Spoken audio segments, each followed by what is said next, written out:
So good morning, everyone, and very much welcome to another Flash Friday. My name is Ginsel, and I'll be your host for today, and I hope to take you through some of the developments in fintech and finance. And of course, I won't be doing that by myself. I always bring a distinguished guest, and today that is Joost van Plas, managing partner of Maven 11, a crypto investment fund. And especially given the craze around crypto these days, you can't open a newspaper without reading about it. I'm very happy to have Joost at the table as an expert to take us through these developments and discuss where things might be heading. Very much welcome, Joost. Well, thank you. Thanks for inviting me. Pleasure to be here. Yeah, great that you could join, and I'm really curious. Really looking forward to our conversation to explore where the world of crypto is heading, and of course also what you are up to.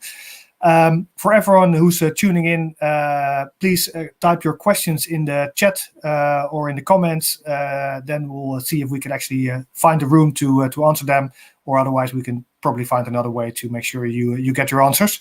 But it will be great to engage with us during the conversation. So please go ahead. Start now. Joost, tell us a little bit about Maven 11. What are you up to? Yeah, well, Maven 11, it's like you said, it's an investment firm specialized in crypto, but in a more broader sense, I would say blockchain as a technology. Yep. It's a company I founded in 2015, and it started basically as a personal vehicle to invest in this emerging technology, of which I've been interested in from 2011 on. And when we started investing, we gained some attention from other investors, so that gave us the opportunity to set up a fund structure and to facilitate other investors. So that's how basically our first fund organically evolved.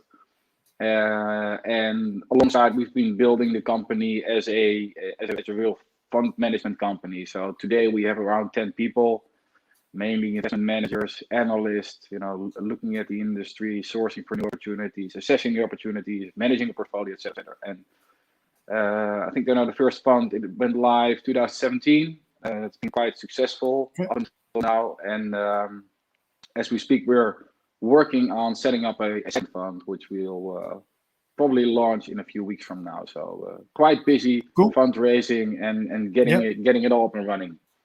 Yeah, I can imagine. So tell me, for example, with your first fund and maybe also for your second fund, what kind of investors are you attracting there besides yourselves? Yeah. Well, obviously it starts with ourselves, but the type of investors at this stage are, I would say, family offices that are quite entrepreneurial and are looking into the space, and that combined with wealthy individuals, high net worth individuals that are looking for an exposure to this space. So that's the main group. We don't have a lot of institutional investors yet. I think it's a bit too early for them, but they might join in a follow-up fund as we move forward. But it's mainly those two type of investors that we're serving. Yeah. Yeah, it's interesting to see actually the rise in interest from institutional investors as well in this area, right? I think it's becoming much more mainstream and acceptable as an asset class than it was before. It is, and I think you should distinguish within the space of institutional investors. It's a broad range, right? So you have the very institutional investors like the pension funds. I think are quite wary still. But the more entrepreneurial one, like other funds, that's absolutely true. So we are talking to a couple of fund investors that might join. Yeah, cool. Well, we get a question in. What's the minimum investment size you're looking for? Yeah, so for the new fund, we have a minimum ticket size of €250,000. Okay. And to give a little bit more color on it, we're looking to raise a fund of between 50 and 75 million in multiple closings. So the first closing will be around 35 to 40 million. And again, that's about to happen in the following weeks. Yeah, cool. Really interesting. And so, can you tell us a little bit about the investment process, right? So I think also people that are investing privately in crypto and blockchain technology, they look basically through a couple of exchanges there where they can make their transactions. But how does that work for you? Yeah. So maybe it's good to take one step back. We invest in blockchain as a technology, and for us, it's a technology that we see transforming the financial system globally, right? By instead of using intermediaries, we're gonna use a network, a blockchain-based computer network that validates transactions and that coordinates value in the broader sense. So we're building an alternative financial infrastructure, and what we are looking at is what we are investing in is in companies that utilize blockchain technology in either improving the current financial industry by making it more efficient, or building alternative financial system. And those are two big trends that we are focusing on. And what we typically do in our investment process is that we source globally for new opportunities, new teams, new entrepreneurs that are working on either decentralized finance platforms or the new type of custodians or the new type of digital asset exchanges, for example. And we provide seed capital for them to start building and work toward launching their platform. And what we then invest in is mainly tokens, right? So when the platform is being launched, we have a token which we consider to be a share in this new platform.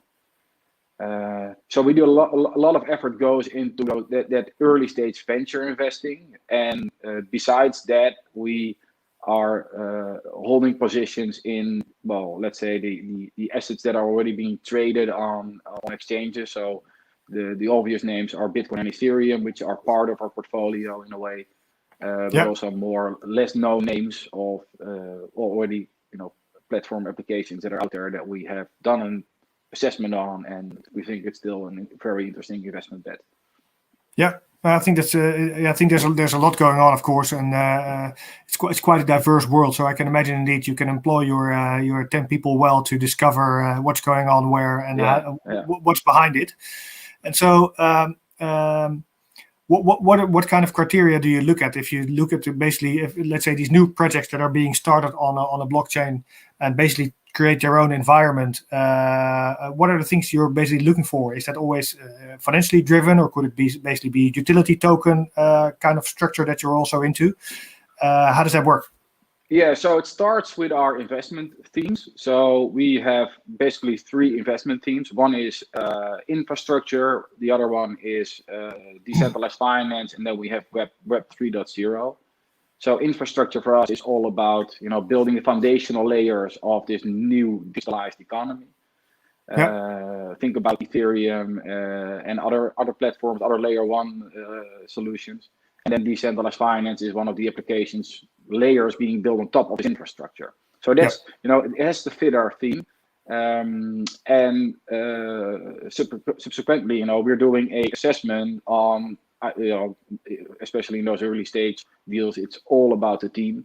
So we just want to make sure that we're investing in the right people, that they have the skill set and being able to actually build and execute launching the application or the protocol.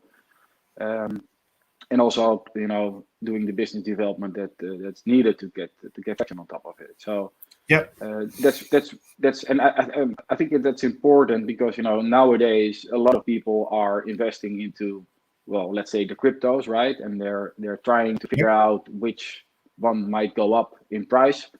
And that's not the type of assessment we are doing, right? We don't invest in tokens or assets that we think that might go up. We're investing in projects that have a token that actually have a utility, that are building an application or the building software that's going to be used, and hopefully by millions or even billions of people eventually. So so we have a fundamentally approach towards investing in the projects. Exactly. It's not like a technical analysis of the price of Bitcoin to check where it might be heading and putting a bet on that. I think on Bitcoin I can imagine, because that's where technical analysis might help you, but especially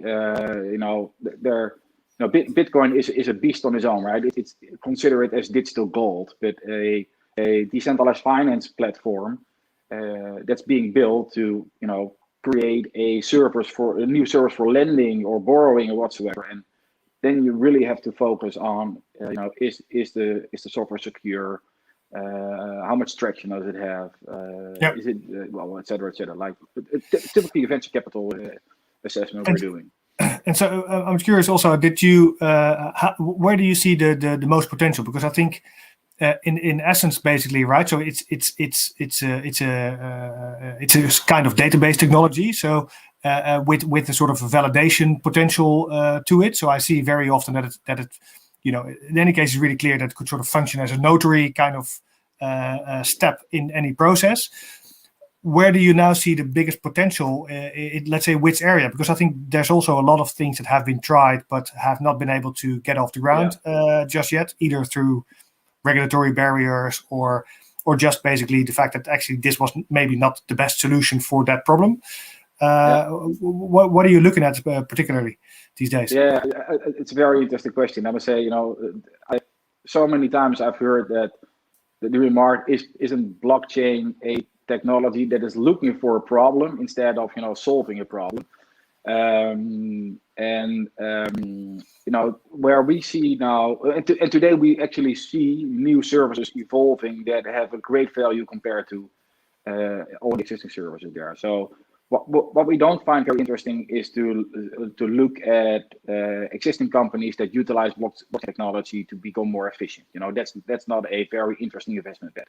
Where it is very interesting is to see a more grassroots disruption taking place and that's actually happening in the decentralized finance space, where financial services, capital markets are being rebuilt again based on blockchain technology. And I always try to, the analogy with internet is quite strong here. Internet as a technology has made us communicate globally far more efficient. So existing companies already, have started working very efficient. But the biggest disruption has been taking place by the fact that the most powerful companies today, they wouldn't have existed without internet as a technology. And what we see happening is that blockchain will facilitate the rise of modern finance. That's how we, it's a bit of a fancy name, but that's how we call it. Of new financial platforms for financial services that we know today, like lending, borrowing, like option trading, like insurance, like asset management. That's what's being built today, and that's where we see so many innovation taking place, and there's so much potential there. Yeah, no, I think interesting as well is also we get a question here is what do you see as the key enablers to mass adoptions to these kind of solutions, right? So I think that's interesting to see what the triggers are to actually turn them into success. Well, one is it needs to be scalable, it needs to be secure, it needs to be easy to use, right? All the things that you want to have when you're interacting with a financial service. So that's important, but that's just a gradual innovation of people in the space improving and iterating, etc. I think the biggest enabler toward mass adoption will be regulation, right? So regulation, in my vision, regulation always follow innovation. So it has also taken place in the internet.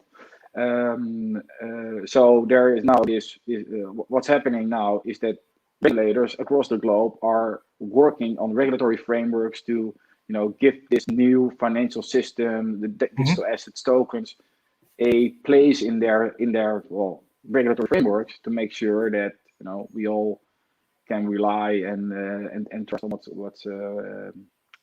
what's out there, and that's what I think will lead to the absolute mass adoption. So today, all the servers I was talking about, all the decentralized finance, these servers are being used by financial savvy people, that understand the complexity, and we need to make a few steps in, like I said, the usability, security, scalability, and regulatory environment to get the man on the street also interacting with his. But isn't this also one of the biggest challenges? Is because, let's say, in the end, I think the regulatory, let's say, it's interesting to follow, for example, what Europe is doing with MiCAR, right? New regulations for crypto assets, and what you see there is that they actually one of the first steps they take is to say we're not talking about financial products as we know them. So we basically focus on everything else. But at the same time, you see also that a lot of regulators, especially local regulators, for example, they just say, if it looks like an asset, if it smells like an asset, or if it smells like a payment means, we'll just assess it like that. How do you feel is that helping at some point innovation? In a sense, I think it has an advantage if you look at recognizability, for example, for end users, right? If the product is familiar, it also helps adoption. Or do you actually see that also hindering innovation, as there are just types of products that we just haven't had our hands on yet, and we shouldn't try to regulate them with the existing frameworks? Yeah, well, the answer is both, right?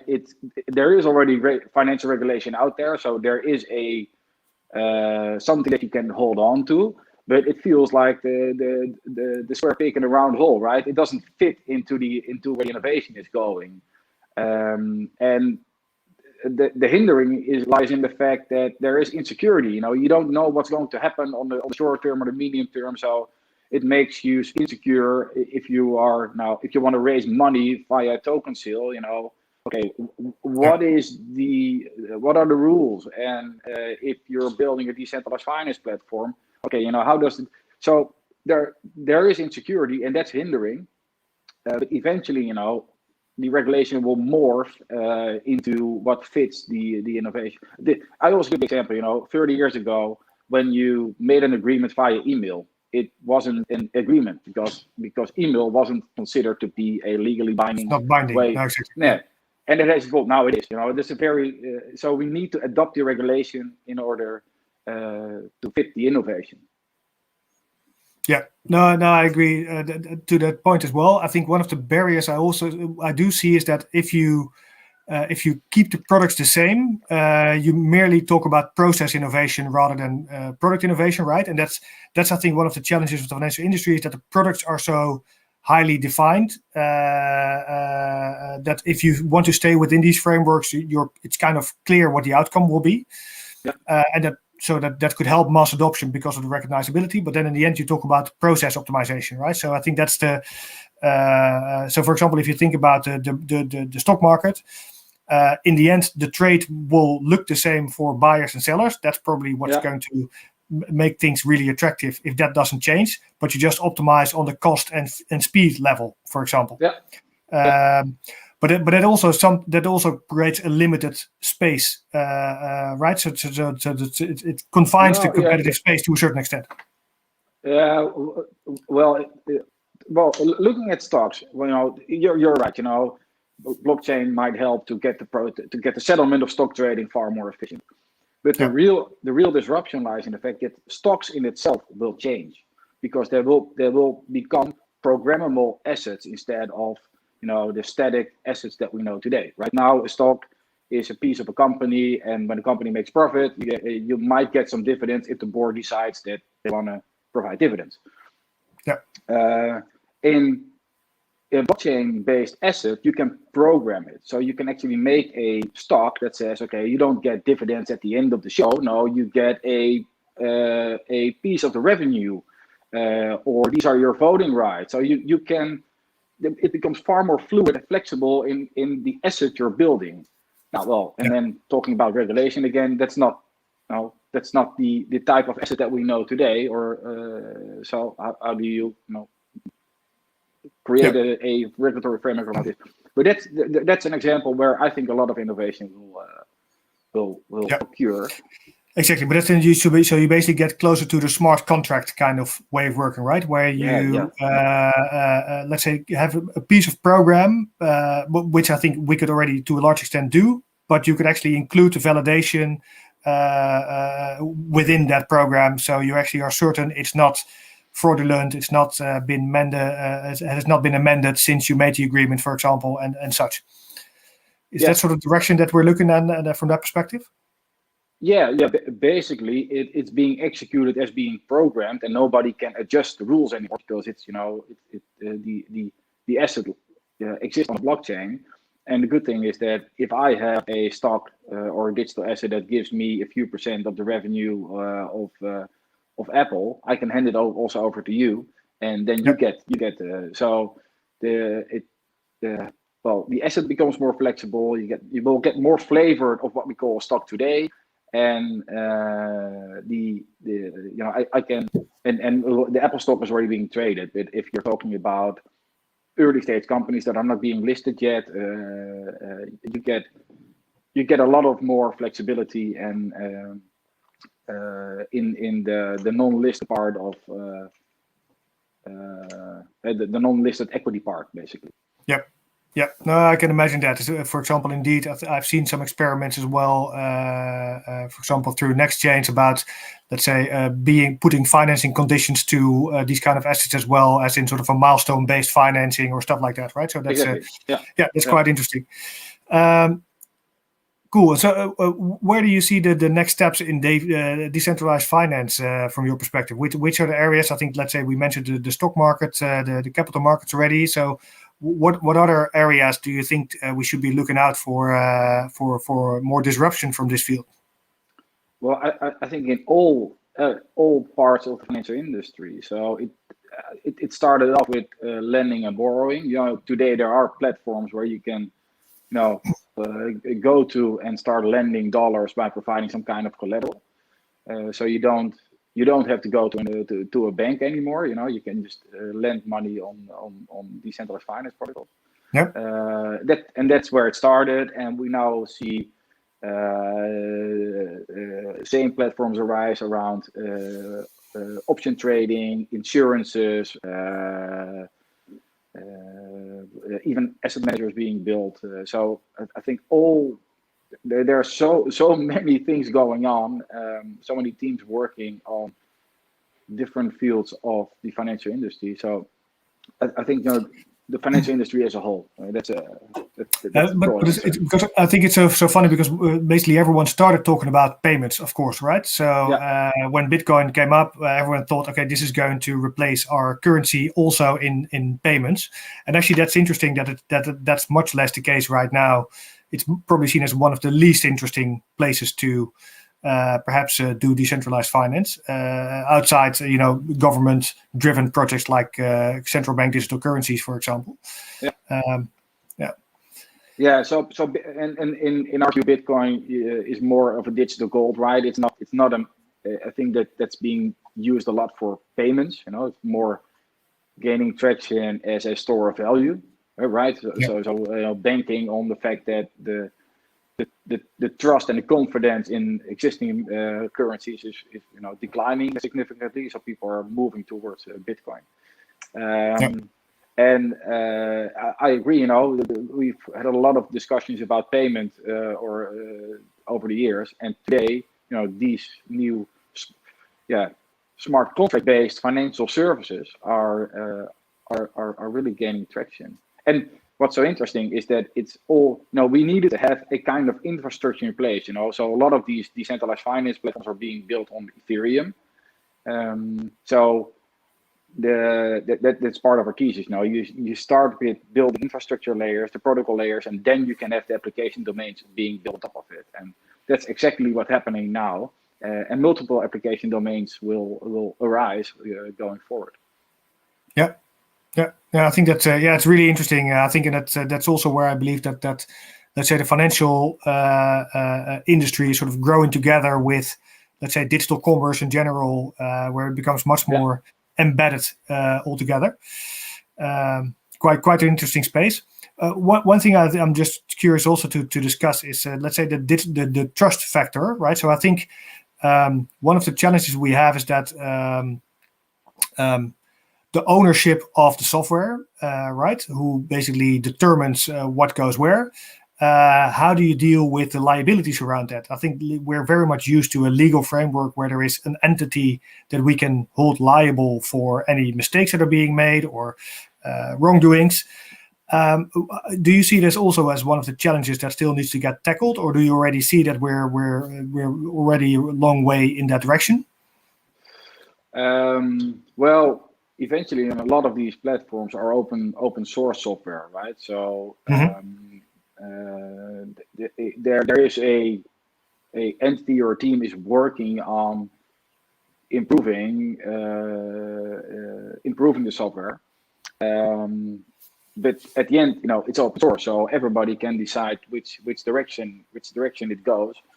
And I think from a liability or security or trust perspective, one thing that we see now a lot of happening is that software is being audited, right? So there's a lot of security checks around it, which should give, or at least gives us the confidence that it's secure and people can start putting money into these protocols and platforms. That being said, it happens that because it's software, right? So there might be bugs, there might be leaks. So it happens that there are exploits and money is drowning away from these financial platforms, which is in itself is a bad thing. But I consider them to be growing pains. Right? You need to have this kind of. No, exactly. I think it's more about the let's say, I know that, for example, policymakers and regulators will want to, especially are of course looking into this subject. In the end, this is also how the current financial system works. They really like to have a couple of big parties that are in control, because that allows them to have control over the market, right? So if everything is distributed, supervisors have no control at all, and that's not a perspective they're really looking forward to. And I think we actually should not be looking forward to it as well from a market perspective. So that's a big the interesting challenge. battle that's taking place, right? It's about decentralizing the system, so that in a way that doesn't really match the ambition of regulators, and I can, for example, for a regulator, it should be much easier to digest an open source platform like Bitcoin than to digest a currency that is being owned and being governed by Facebook, which is just a commercial organization, right? So, but I think the regulators agree that that's also not the right solution. You'd rather have an open source that nobody controls it than having a commercial organization controlling it. No, I agree. So we got another question from Mauro on if you think that Ethereum's gas fees are a barrier for further applications. Any thoughts on that, Joost? Yeah, and I don't think it is a barrier for DeFi applications. So today, if you want to interact with one of the platforms, you're paying high fees, which is a huge barrier to mass adoption. So the gas fee, basically the scalability of Ethereum should increase significantly to get there, and that's Ethereum has been around for I think 6 years now. It's one of the leading application platforms in the domain, but it still has a long way ahead of improving scalability, security, and usability. And this is one of the things they have to solve. Yeah, cool. So I think we don't have much time now for new questions. My colleague thinks we do. So which layer one solutions do you think could challenge Ethereum? I think it's interesting to see. I think Ethereum is much used to build an application on top of. What's your thought on alternatives for that? Yeah, it's there are a lot of challenging platforms, so to say. So Ethereum as a platform is being challenged by multiple platforms. I think one of the most notable now would be Polkadot, which is also a lot of traction. A lot of new decentralized finance platforms are now building on Polkadot. So that will be one of the bigger. But there are a lot of other platforms out there. We invested. We have someone from EOS here also recently on the show, which was also interesting to explore. Definitely there are a lot of them that could potentially play this role. But Ethereum seems to be positioned quite well still as a major programming interface. Correct. From that perspective. Yeah. So one thing before we head out, as the time is already running out, I think one thing we can't leave the show without mentioning Dogecoin or coin or Dog eCoin, whatever you want to call it, because that's let's say especially the talk of the town for the past week. It's just really curious about your thoughts about this. Are you having a laugh about this, or are you seriously looking into this? No. Yeah, I think Dogecoin is one of the indicators that a lot of speculative money is flowing into the industry. You know, it's more of a meme than fundamentally adding a lot of value. I know I'm now beating up against Elon Musk, I must say, because he's a true fan. No, we're not looking into this. And again, you know, that really feels for me like people are buying it because they think it might go up, and that feels like I always call this the bigger fool syndrome, right? So the bigger fool principle. You know, if I buy it, there might be another fool that buys it from me for a higher price, instead of fundamentally convinced that it has a great utility. Yeah. But I might be wrong. Maybe it ends up to being the ultimate payment coin, and when you know, billions of people are starting to believe it, and I might be wrong. So don't consider this to be an investment advice, I would say. Yeah, I would say also hold on to your tulip bulbs. You never know where that price might be going. So right. So. No, cool. So thanks a lot, Joost. Really nice to be talking to you about the developments here in DeFi and crypto. Great to get to share that you were able to share your view. Yeah, thank you. And much luck with raising your next fund. Looking forward to that news as well. So we'll keep an eye out for that. And for everyone who's listening, thanks a lot for joining us for today, and looking forward to see you again next week. You had a final thing, Joost? No, it was a pleasure, and nice to be on the show. And I'll definitely let you know when we've closed our fund. Thanks. We're really looking forward to that. And thanks a lot, everyone, for joining. And for now already, enjoy your weekend. See you again next week. Have a great one. Yep.